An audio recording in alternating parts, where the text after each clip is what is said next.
আর এই সময় আমি আসলে ক্যালসিয়াম এবং মাল্টিভিটামিন ব্যবহার করে থাকি। আর সব সময় রেস্টে আমি পাখিকে 1 মাস রাখি, ঠিক আছে, ব্রিডিং এর পরে 1 মাস রাখি।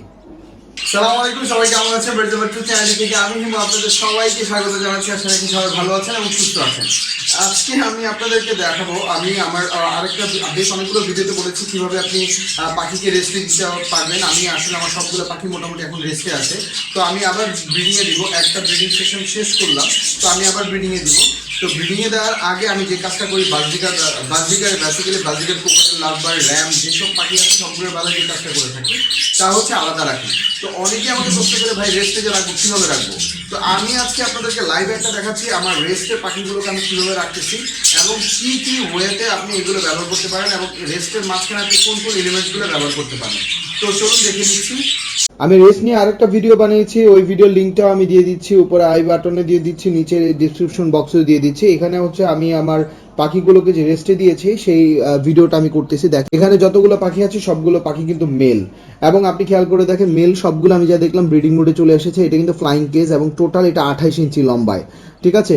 আর এই উপরের কেসগুলোতে আমি রেখেছি সবগুলো ফিমেল। এই ফিমেলগুলোর মধ্যে যদি কোনো কারণে আমার মনে হয় কোনোটা আনফিট, তাহলে ওই আনফিট পাখিগুলোকে কিন্তু আমি আর ব্রিডে দিব না। এই জন্য খেলনার জন্য আমি কিন্তু দড়ি ঝুলিয়েছি বা বেল দিয়েছি।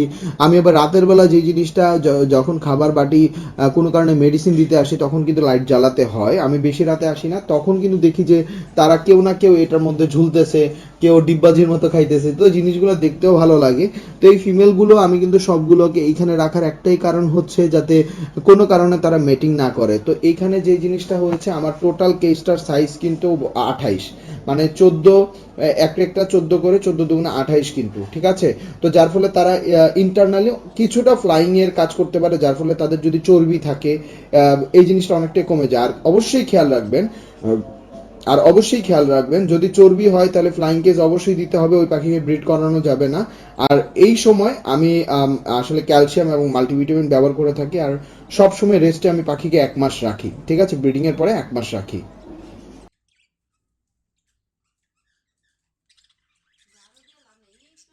আশা রাখি আপনারা অনেকটাই ক্লিয়ার হতে পেরেছেন। আর আমার ভিডিও যদি কোনো কারণে আপনাদের একটু উপকার হয়ে থাকে বা কোনো ইনফরমেশন পেয়ে থাকেন, তাহলে অবশ্যই আমাকে আমার ভিডিওটাতে একটা লাইক দিবেন এবং যাদের আসলে ইনফরমেশনের প্রয়োজন আপনারা চাইলে আমার ভিডিওগুলো শেয়ার করতে পারেন। আর হ্যাঁ, আমি বেশ কিছু অ্যাপস তৈরি করেছি বার্ডস রিলেটেড, যেমন বাজরিকার, কোকাটেল, লাভবার, প্রত্যেকটা নিয়ে আলাদা আলাদা ভিডিও করেছি। আপনারা চাইলে ওই ভিডিওগুলো ডাউনলোড করে নিতে পারেন। দুঃখিত।